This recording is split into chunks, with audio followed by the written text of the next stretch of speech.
कहानी की शुरुआत एक फैमिली को दिखाते हुए होती है और हम रेड नाम के एक आदमी को देखते हैं जो कि अपने बीवी एवलिन और अपने बच्चे कैन के साथ एक नए घर में शिफ्ट होता है और इस वजह से घर में बहुत ही सारा काम होता है जिसे कि सब लोग मिलकर करते हैं। अब इसी तरह से कुछ दिन गुजर जाते हैं और सभी लोग हंसी खुशी रहने लगते हैं। एक दिन जब रेड अपने काम पर होता है तो फिर वो एवलिन को मैसेज करके कैन को स्कूल से लाने के लिए कहता है और अब इस वजह से वो कैन को स्कूल लाने चली जाती है, जहाँ पर कि उसकी मुलाकात स्कूल के प्रिंसिपल से होती है। अब स्कूल की प्रिंसिपल एवलिन को बताती है कि तुम्हारा बेटा पढ़ने में बहुत ही ज्यादा होशियार है। प्रिंसिपल की बात को सुनकर एवलिन बहुत ही ज्यादा खुश होती है। इसके बाद एवलिन अपने बेटे केन के पास पहुंचती है जो कि सभी बच्चों से दूर अकेले बैठा हुआ था और काफी उदास भी लग रहा था। अब केवलिन अपने बेटे को लेकर घर जाने लगती है और अब रास्ते में उसकी मॉम उससे आज के दिन के बारे में पूछती है तो फिर केन एवलिन को बताता है कि उसे इस स्कूल में बिल्कुल भी अच्छा नहीं लगता है और वो अभी स्कूल नहीं जाना चाहता। उसकी मॉम पूछती है तो वो बताता है कि उसे स्कूल में कोई भी पसंद नहीं करता और न ही उसके टीचर भी, लेकिन उसकी मॉम उसकी बात को टालते हुए कहती है कि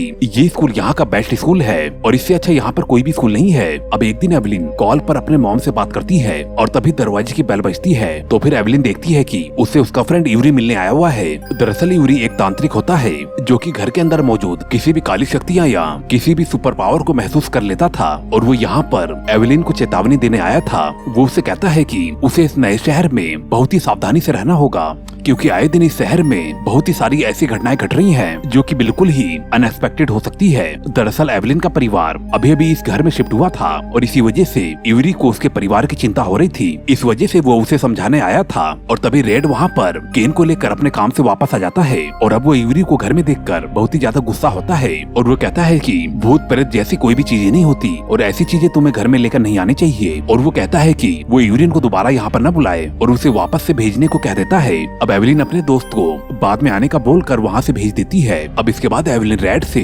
सब कुछ पूछती है कि आखिर स्कूल में ऐसा क्या हुआ। अब वो एवलिन को बताता है कि स्कूल में कैन को कुछ बच्चे परेशान कर रहे थे और इस वजह से कैन ने उनमें से एक बच्चे को बहुत ही ज्यादा मारा और जिसके बाद वहाँ पर मौजूद सभी बच्चे कैन को बुल्ली करने लगे और अब यही कारण है कि उसे प्रिंसिपल ने कुछ दिनों के लिए सस्पेंड कर दिया। अब इस बात से केन के पेरेंट बहुत ही ज्यादा परेशान थे क्योंकि अब उनका बेटा कुछ अलग हरकतें करने लगा था और वो आम बच्चों की तरह बिल्कुल भी बिहेव नहीं कर रहा था और इस कारण से उन्हें काफी फिक्र होने लगती है और वो अपने बच्चे को समझाते हैं और उसे सजा के तौर पर टीवी और वीडियो गेम को भी खेलने से मना कर देते हैं और ताकि वो अपनी गलतियों को भी माने। अब इतनी सजा सुनने के बाद केन बहुत ही ज्यादा निराश हो जाता है, लेकिन रेड और एवलिन को भी उसे इस तरह से देखकर बहुत ही ज्यादा बुरा लगता है। इस वजह से वो डिसाइड करता है कि वो लोग कल सुबह ट्रिप पर जाएंगे। ये बात सुनकर केन बहुत ही ज्यादा खुश होता है क्योंकि उसे जंगल में घूमना बहुत ही ज्यादा पसंद था। अब अगली सुबह केन सबसे पहले जाग जाता है और फिर सभी लोग तैयार होकर उस ट्रिप पर पहुंच जाते हैं जहां पर अभी रेड और एवलिन अपने बेटे के बर्ताव के लेकर बहुत ही ज्यादा चिंतित होते हैं और बातें करते करते वो लोग जंगल में आगे बढ़ते हैं और फिर वो देखते हैं कि केन वहाँ पर कहीं नजर नहीं आ रहा है और तभी वो केन को ढूंढने लगते हैं। फिर वो ढूंढते ढूंढते देखते हैं कि केन एक दरवाजे के पास खड़ा है। वो दरवाजा जंगल में एक जगह पर अकेले ही खड़ा हुआ था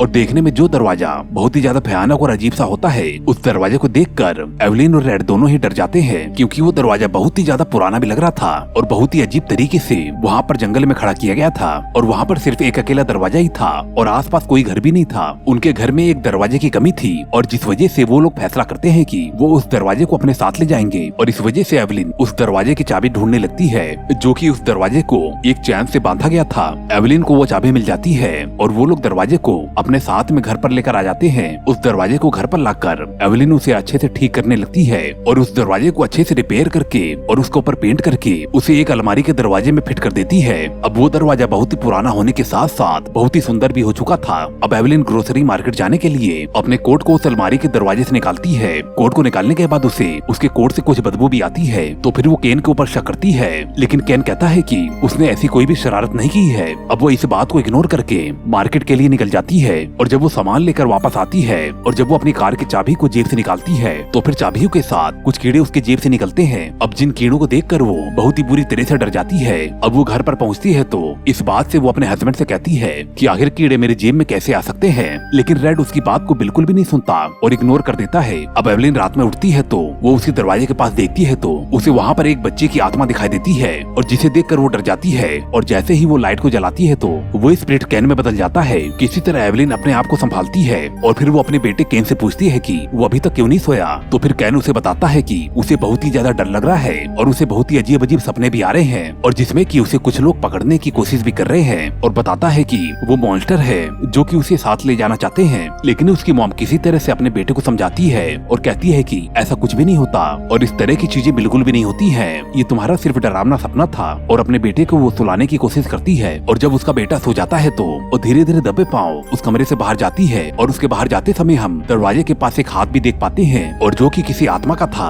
और जो कि अब उनके घर में ही मौजूद था। अब अगले दिन उसके घर पर यूरी आता है और एवेलिन को बताता है कि तुम्हारे घर में कोई न कोई बुरी शक्तियां जरूर आ गई हैं, क्योंकि अब उसे इस तरह का खतरे का एहसास हो चुका है और वो उसके घर को बचाना चाहता है, जिस वजह से वो उसके घर को पवित्र करना चाहता है। और अब वो अपने पावर और मंत्रों की मदद से घर के अंदर के बुरी शक्तियों को बाहर निकालने की कोशिश करता है। और इसी दौरान वो उसी दरवाजे को भी देखता है जो कि उन लोगों ने जंगल से लाकर लगा दिया था और एवेलिन से पूछता है कि आखिरकार ये दरवाजा तुम्हें कहाँ से मिला। तो फिर वो बताती है कि उन्हें ये दरवाजा जंगल में मिला था। यूरी इस बात से बहुत ही ज्यादा नाराज होता है और बताता है कि ये दरवाजा बहुत ही ज्यादा शापित है और वो उससे कहता है कि तुमने इस दरवाजे को लाकर बहुत ही बड़ी गलती कर दी है। तो फिर यूरी एवेलिन को कहता है कि उन्हें किसी भी तरह से इस दरवाजे को यहाँ से निकाल कर वापस से जंगल में छोड़ना होगा, वरना ये दरवाजा बहुत ही बड़ी मुसीबत पैदा कर सकता है। अब उसी रात में ही एवेलिन अपने हस्बैंड को सारी बातें बताती है। अब जिस वजह से रेड उस दरवाजे को खोलने की कोशिश करता है, लेकिन दरवाजा खोलने के समय ही उसकी मशीन खराब हो जाती है, लेकिन फिर भी वो काफी देर तक उस दरवाजे को निकालने की कोशिश करता है, लेकिन वो दरवाजे को निकालने में नाकामयाब रहता है। रेड बहुत ही ज्यादा थक भी जाता है और जिस वजह से वो अपनी वाइफ को कहता है कि वो कल ही इस दरवाजे को जरूर निकाल देगा।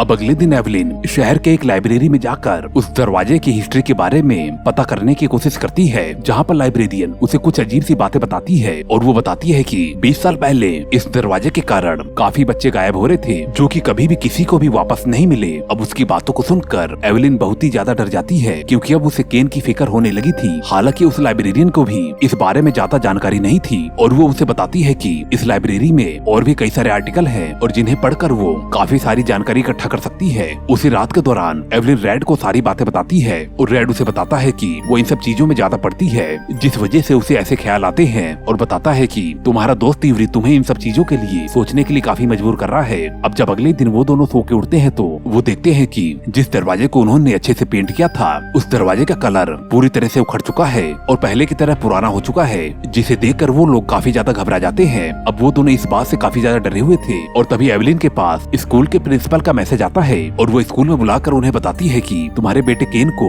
फिर से स्कूल से रेस्टिकेट कर दिया गया है, क्योंकि इस बार भी उसने स्कूल में काफी ज्यादा मारपीट की है और अब केन की इस हरकतों को देखकर उसके माता पिता काफी ज्यादा दुखी होते हैं। इस कारण से रेड केन को अपने साथ अपने काम पर ले जाता है ताकि वो उसे अपने साथ में रखकर कुछ अच्छी बातें सिखा सके। उसी दिन ही एवेलिन के पास कुछ आर्टिकल आते हैं जो कि गायब बच्चों के बारे में थे। उन सभी आर्टिकल को पढ़ने के बाद एवेलिन को मालूम चलता है कि 20 साल पहले गायब हुई बच्ची का घर इसी शहर में ही है। इसी दौरान हम एवेलिन को देखते हैं जो कि अपना काम कर रही होती है और उसके पीछे हम कुछ आत्माओं को भी देखते हैं जो कि एवेलिन के आगे पीछे चल रही थी, लेकिन एवेलिन को मालूम भी नहीं चलता और आखिरी में उसे थोड़ा सा शक होता है और जिस बात से वो काफी ज्यादा घबरा जाती है, इस वजह से वो लास्ट में मिसिंग हुई लड़की की मॉम से मिलने जाती है। उस लड़की की मॉम एवेलिन को बताती है कि 20 साल पहले वो लोग इस शहर में आए थे और इस शहर में उन्होंने एक घर लिया था और उसके बाद वो लोग एक ट्रिप पर गए थे और जहाँ पर उन्हें जंगल में एक दरवाजा मिला था और उस दरवाजे को पाकर उन्होंने उसे अपने घर में लगा दिया था और इसी बीच उनकी बच्ची उस दरवाजे के अंदर पहुँच गई थी और देखते ही देखते उस दरवाजे ने उनकी बेटी को निगल लिया था, जिसके बाद बहुत ही कोशिश करने के बाद भी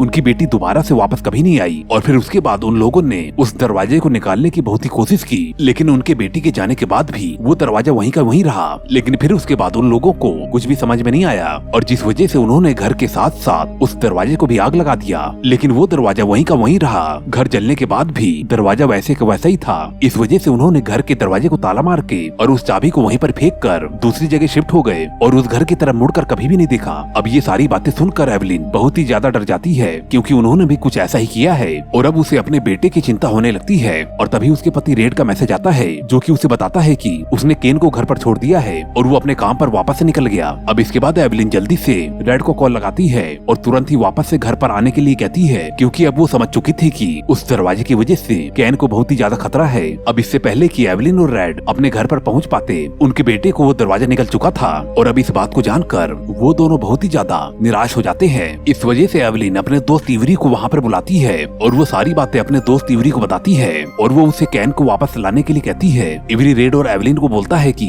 अभी भी ज्यादा देर नहीं हुई है, वो लोग मिलकर किसी तरह से केन को बचा सकते हैं और इस दुनिया में वापस ला सकते हैं। अब यूरी अपने सुपर पावर और मंत्रों की वजह से उस दरवाजे को उखड़वा कर जंगल में लेकर आता है। अब इसके बाद यूरी इवरी किसी तरह से अपने पावर की मदद से उस दरवाजे के अंदर के शैतान से डील करने की कोशिश करता है ताकि वो केन को छोड़ दे। इवरी बहुत ही देर तक रिचुअल करता है और किसी तरह से उस दरवाजे के अंदर मौजूद शैतान से कांटेक्ट करने की कोशिश करता है और इवरी अपनी पूरी ताकत को लगा देता है और किसी तरह से वो शैतान के असिस्टेंट से बात करना शुरू कर देता है। अब वो असिस्टेंट बताता है कि कभी भी कोई भी बच्चा उसकी दुनिया में आने के बाद वापस अपनी दुनिया में नहीं जा सकता और ना ही गया है और ये उनके नियम के खिलाफ भी है। लेकिन इवरी कहता है कि वो उन लोगों के साथ एक डील करेगा जिससे कि उन्हें बहुत ही ज्यादा फायदा हो सकता है और वो केन के बदले रेड और एवलिन से कुछ भी मांग सकते हैं। लेकिन वो शैतान बताता है कि इस दुनिया के एक अलग राजा है जो कि उस दुनिया के सारे नियमों के उल्लंघन खुद ही कर सकते हैं। हम उनके सामने कुछ भी नहीं है और सारे डील हमारे राजा ही मान सकते हैं। इस कारण से यूरी उसे अपने शैतान से बात करवाने के लिए कहता है, लेकिन वो शैतान नहीं मानता। लेकिन किसी तरह से यूरी अपने मंत्रों से उसे मना लेता है। इसके बाद उस डोर के दूसरी तरफ मौजूद वो शैतान एवलिन से उस डोर की चाबी मांगता है और अब जैसे ही एवलिन उस दरवाजे की चाबी को नीचे रखती है और तभी चाबी को कोई अंदर खींच लेता है और अब इसके बाद उस दरवाजे के चारों ओर अंधेरा ही अंधेरा हो जाता है। इसके बाद अब यूरी लालटेन की मदद से वहाँ पर उजाला करता है तो फिर वो देखते हैं कि उनके पास में बहुत ही सारी बच्चों की आत्माएं खड़ी होती हैं और ये वही बच्चे होते हैं जिन्हें कि उस शैतान ने उस दरवाजे के अंदर निगल लिया था। और अब थोड़ी देर बाद देखते देखते वो सभी बच्चे वहाँ से गायब हो जाते हैं और फिर इसके बाद वहाँ पर रखा हुआ वो दरवाजा उन तीनों के लिए खुल जाता है और कोई उन्हें अंदर बुलाता है। अब जैसे ही वो तीनों उस दरवाजे के अंदर पहुँचते हैं तो फिर रेड और एवलिन उस शैतान से मिन्नतें करने लगते हैं और वो अपनी जान के बदले केन को छोड़ने के बोलते हैं। लेकिन शैतान बोलता है कि हमें किसी मनुष्य के जान से कोई भी मतलब नहीं है और वो बताता है कि उसे बच्चों के दुख और तकलीफ को देखना बहुत ही ज्यादा पसंद है। और वो शैतान बताता है कि तुम्हें अपने बच्चे केन की जान को बचाने के लिए किसी और के बच्चे को देना होगा और अगर वो लोग अपने शर्त पर कायम नहीं रहे तो वो उनके बच्चे को कभी भी वापस इसी दुनिया में बुला सकता है। अब ये बात सुनकर रेड और एवलिन बहुत ही बुरी तरह से इमोशनल हो जाते हैं क्योंकि वो नहीं चाहते थे कि वो केन के बदले किसी और के बच्चे को उस शैतान के हवाले करें। लेकिन अब वो करते भी क्या, वो केन के लिए सब कुछ करने को तैयार थे। इसके बाद हमें रेड की फैमिली को दिखाया जाता है जो कि एवलिन केन को लेकर अपने साथ शहर से बाहर जा रही होती है। लेकिन अभी भी रेड उसी शहर में ही रुका हुआ था क्योंकि उस शैतान का काम अभी भी बाकी था। अब रेड इवरी की मदद से किसी तरह से उस दरवाजे को घर पर लेकर आता है और अच्छे से उस दरवाजे को पेंट करके और रिपेयर करके उस दरवाजे को केन के ही स्कूल में लगा देता है क्योंकि वो एक कारपेंटर था और उसे उस स्कूल को रिनोवेट करने का काम मिला था और इसी वजह से उसने उस दरवाजे को स्कूल में लगा दिया था। और बाद में हमें मालूम चलता है कि धीरे धीरे स्कूल के बच्चे भी गायब होते जा रहे हैं और हम जान पाते हैं कि किस तरह से एक माँ बाप ने अपने बच्चे को बचाने के लिए दूसरे के बच्चे को शैतान के हवाले कर दिया। दोस्तों हमें कमेंट करके बताएं अगर आप उनकी जगह होते तो आप क्या करते। और इसी के साथ ये मूवी यहीं पर ही एंड होती है। ऐसे ही और भी वीडियोस देखने के लिए चैनल को सब्सक्राइब करके बेल आइकन जरूर दबा दें। मैं मिलता हूँ आपको अगली वीडियो में। Okay bye.